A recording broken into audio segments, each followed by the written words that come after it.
Hello everybody, this is Starman, and welcome back to Let's Play Betrayal at Krondor.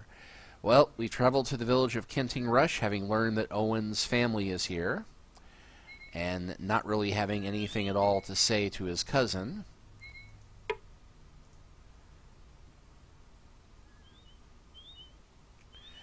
And there is a quest here, but we have to get into the tavern to activate it, and we didn't stop in at this one first.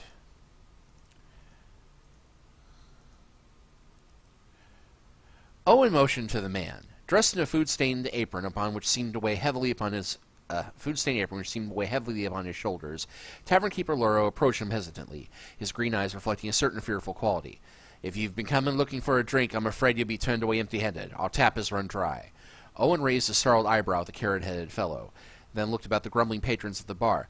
"You've no alcohol in a bar full of soldiers. I'm surprised there hasn't been an uprising." "Oh, it's occurred to them," the barkeep replied. "So far they've not so mean-spirited yet that we can't keep them corralled.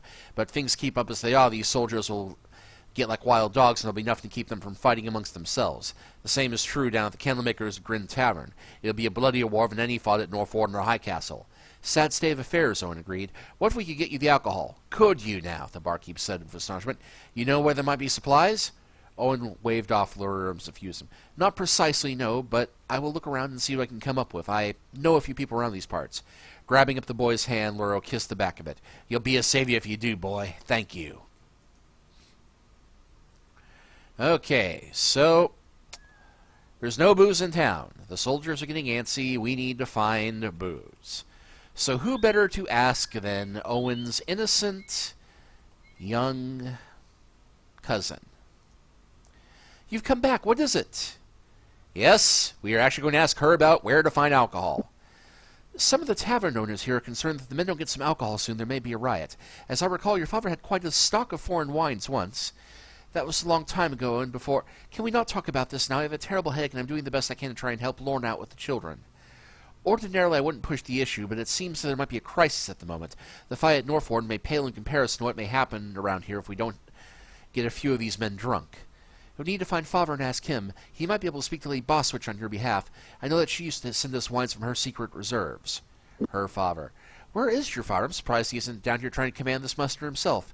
"I don't know. We've had a parting of ways. I don't know when I will see him again. I think he might be with Lady Boswich in the mustering area, but I'm not sure. I don't think I'm very sure of anything anymore." "Why? What's wrong?" "I don't know who to trust anymore. I don't know who's telling the truth and who's lying to me. Do you remember when my brother was killed with the wine cellar accident all those years ago?" "Yes, you queen, He didn't die, Owen. Father found out Neville was a bastard, and so he arranged for the accident, but it didn't kill Neville. And then Neville was found out by some bad men, and they were going to ransom him, but Neville knew Father wouldn't pay. Then he found a way to use his spyglass against them, and Owen, he came back as one of my suitors. I hadn't seen him since I was a little girl, and he changed so much. How could I have recognized him? He called himself Navin, and I thought, I don't know." "Shh, you're babbling, cousin. Maybe you can explain all this to me sometime after you've calmed down a bit. I think you need some rest." And yes, unfortunately, she apparently did find out the truth of things with her brother coming back disguised as her suitors, and she holds up a little bit better in the book when that news gets to her. Of course, by that point, it's become clear that Count Corvallis is guilty of, multiple bits of treason. Anyway.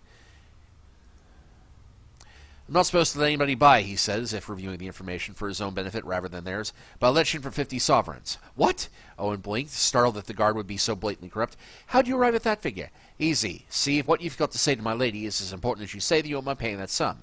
If, however, my lady doesn't like the fact that I let you two in, I still have me commission for the month when she dismisses me. So we have a deal?" Owen handed over the gold. Annoyed, the guard had insisted on counting the coins before allowing them to pass. He tapped his foot in the muddy soil. "In you go, then," the guard said, rattling the bag of coins of satisfaction as he finished inspection. "Give me regards to my lady." Owen knocked on the door. Okay.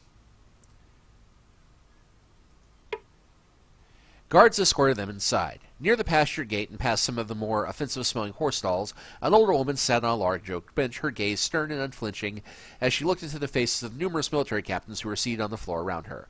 Looking up, she didn't appear amused that her counsel had been interrupted. "Yes, what is it?" she asked of Owen. "You bring news?" Of a sort, Owen said awkwardly. Quickly he summarized the things which he had been told about the brewing difficulties. Ha ha ha! Brewing difficulties! Get it? Get it? Because there's problems with alcohol. Ha ha ha! Yes. Brewing difficulties with the soldiers and the need for supplies for the taverns. Angered, Count Kervals turned on Owen and shook his head. I can't believe you would interrupt this meeting for so trivial an issue. You do not have permission to speak, Count, Lady Boswich replied, an iron hard edge to her voice. If anything, the request is the most reasonable thing I've heard from anyone in the room today. Most of you have been preening and prattling on like you were cocks in a henhouse. Oh my. But I'll have no more of it. It's time we addressed our problems here. Uncomfortably witness to his uncle's humiliation, Owen said nothing as the lady returned her attention to him, her faint smile painting aged lines across her face. She motioned for the doors to be reopened for them. You will find that I have reserves of alcohol hidden in secret chests located near here. They are hidden behind an illusion of a mountain that was created for another purpose. Owen staggered. The thought of an illusion of a mountain boggled his mind, the sheer amount of power necessary fantastically large. But who... It is not important, she replied. Go from this place and bear east to a small canyon. That which appears to be the canyon's end is an illusion that may be passed through. Beyond it you will find the chest of which I speak. Nodding his head, Owen bowed respectfully to the lady and allowed himself to be escorted with Goref back outside. So, we head due east, looking for a canyon, and go through an illusionary mountain, which I'm guessing it would probably be that one right there.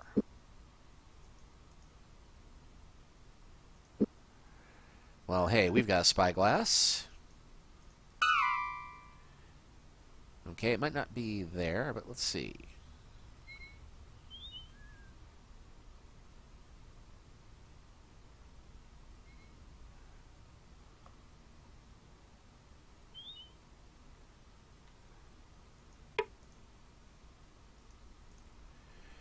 What has a mare that the cow does not?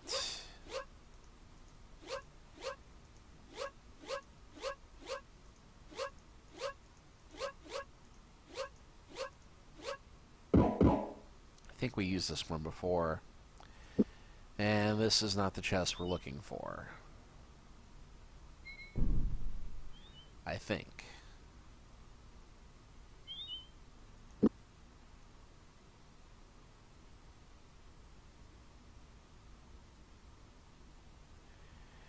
Yeah, that does not seem to be an illusion.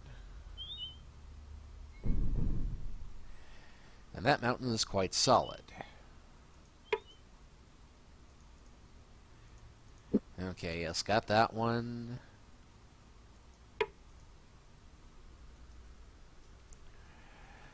Yeah, this one is Coffin. The one who made it didn't want it.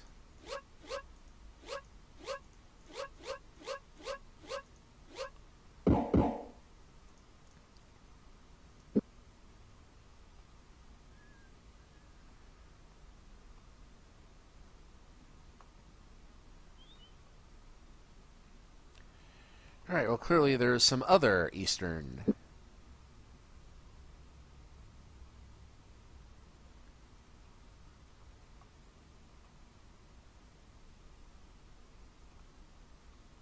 Aha!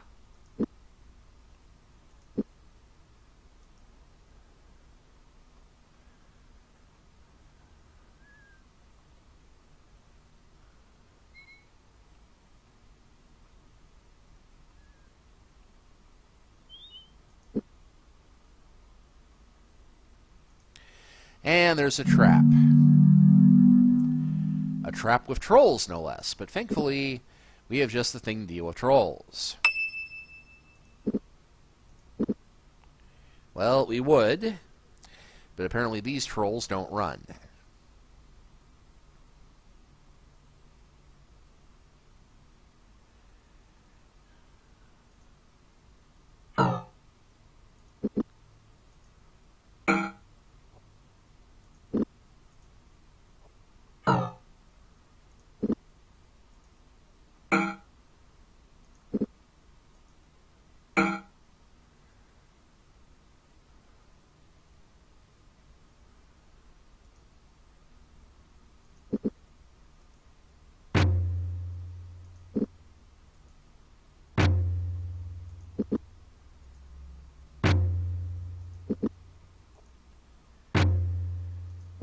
Odd, the trolls don't seem to be attacking, or Owen is just that fast.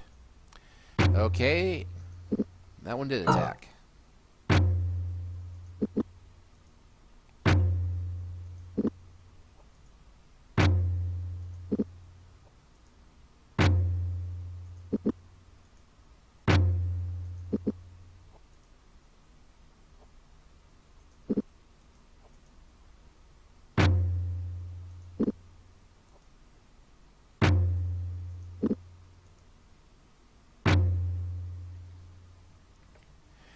Right, so...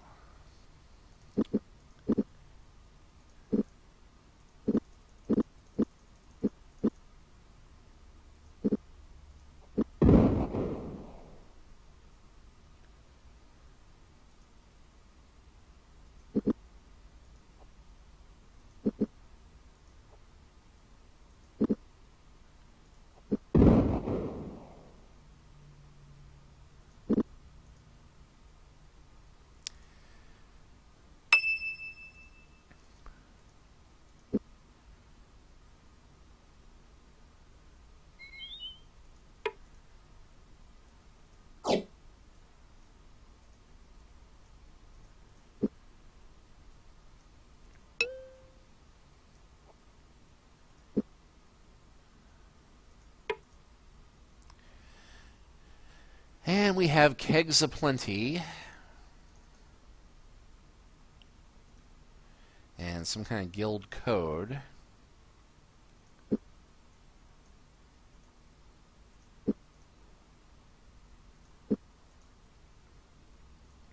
And we'll take one keg each and hope that that's enough.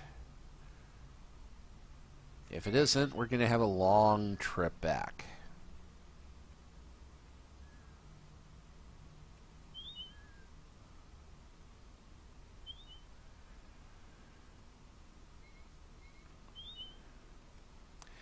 So yes, this is a quest that has led us to the furthest reaches of the eastern part of the kingdom in the middle of a war zone,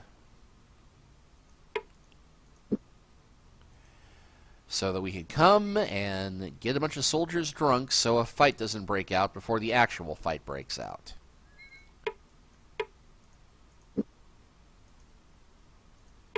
Yeah.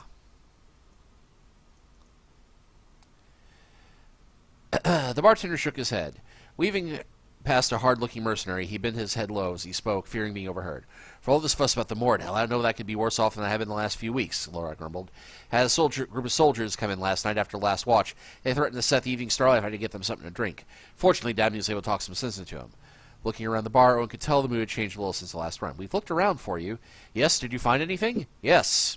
Owen grinned. Feeling like Father Charity at a midwinter festival, he undid the hood of his satchel and flashed the tavern keep a view of their prize, at the same time looking about to see if they were observed. Glee dancing in the barkeep's eyes, he was barely able to contain himself as he escorted them to the rear room of the tavern. There might not be much there, but at least it'll keep a riot from breaking out in here, he squeaked, giving in to an urge to caper about now that he was outside the bar patrons. Let me make this up to you. Rummaging through the goods in the back room, he found a long object wrapped in burlap and handed it over to them. It's a sword, Goref said, looking at the finely crafted weapon, and quite deadly looking by my estimation. Lorau nodded. My grandfather used that during the Great Rising, he said. I hope you can put it to better use than I could. Resuming a calm facade, Lorau escorted them back out through the common room of the tavern. Okay, so we got a sword. But what kind of sword, you ask? Why, another Sword of Limbs Kragma.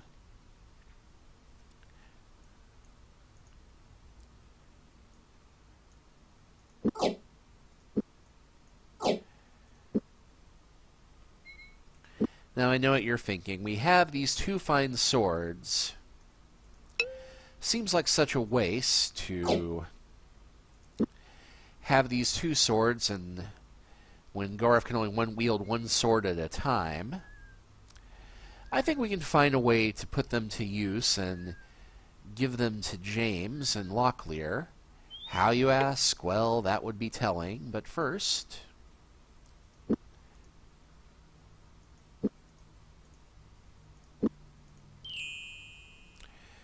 we'll go ahead and get that blessed. And to save us a bit of walking, we will go ahead and take advantage of the teleportation system. Oh, one bit of note, though. You'll note that the temples in the area around High Castle and Northwarden are blocked off, and I imagine we won't be able to go right to the Temple of Ishap. So we shall go to the Temple of Limskragma instead.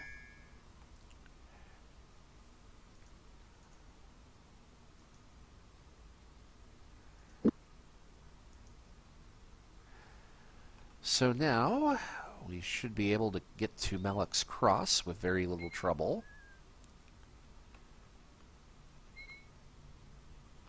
Since we finally cleared out the snake men.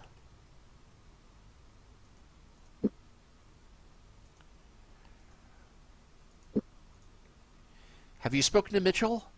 He has a plan he believes will work. He sent along the details. Tactics, tactics, tactics, always tactics. A justified end to my life as an abbot, I suppose. The priest brought down by the pawn, the circle closes. It's not too late to do the right thing, Abbot. You have a chance to strike back at the crawler. You can tell me how to get the relic so he doesn't gain it. Tell me how to get the Book of Macross. Book of Macross? I've never heard of it. I transcribed quite a few of the books that came from his library when he left Midkemia, but I believe I would have remembered reading a book by that title. I know very little about that magician, except for what is written in Pug or Thomas's historical commentaries on the Rift War with the Serani. No, the crawler was after a magical sword that was reportedly lost near Malak's Cross in the dim past. Personally, I don't believe the Gerarda Ravace is anything but a myth. You just mentioned someone named Thomas. Who is that? Thomas? He's warlord leader of the elves in Elvandar and consort to Queen Algorlana. He was very close to Pug, as I understand it, and I believe he also spent some time with Macross. Perhaps he may know about your Book of Macross. It's a lead. Thin, but a lead. Thank you, Abbot. I think we have a book to find. Perhaps we'll meet again under happier circumstances. Unlikely, unless you set your feet on the road to Kesh. I imagine that's where I go next. Goodbye and farewell. Kesh, is it? Good luck. So, yes, in the Krondor the Betrayal novel, Graves does eventually try to sneak off to Kesh. And Kat, the girl thief, who in the book is the reason for his fall rather than him being a corrupt so-and-so, well, honestly corrupt rather than being blackmailed into corruption. He and Kat wander off, and whatever happens to them on the dodgy side of the road, Kat gives birth to a girl who becomes known as Kitty, and she winds up becoming rather important and yet ultimately forgotten in the Serpent War saga. She's actually part of one of the greater continuity gaffes in Raymond Feist's later novels. What happened is that Kitty winds up being exposed to the heroes, helping them out with some business in Krondor, and she eventually becomes the fiancée of one of the heroes. Well, later on in the series, we meet that hero again as an old man, and he talks about how he regretted never getting married, which led to several people saying, hey, wait, what about him and Kitty? And Feist having to say, well, somewhere between drafts, a reference to how he had tried marrying her, but they broke up because he was too married to his work, got dropped from the novel. So the bit where he and Kitty never consummated their marriage and broke things off didn't make it into the book, which confused everybody. And that became a frequent problem with some of Feist's later works, was that there was a lot of errors in proofreading made by editors who hadn't really looked at reading the books. So we're going to go ahead and cut north into the Dimwood. And why on earth would we do that, you ask? Well, there be method to my madness yet. But we will go through with that madness next time. We'll see you then.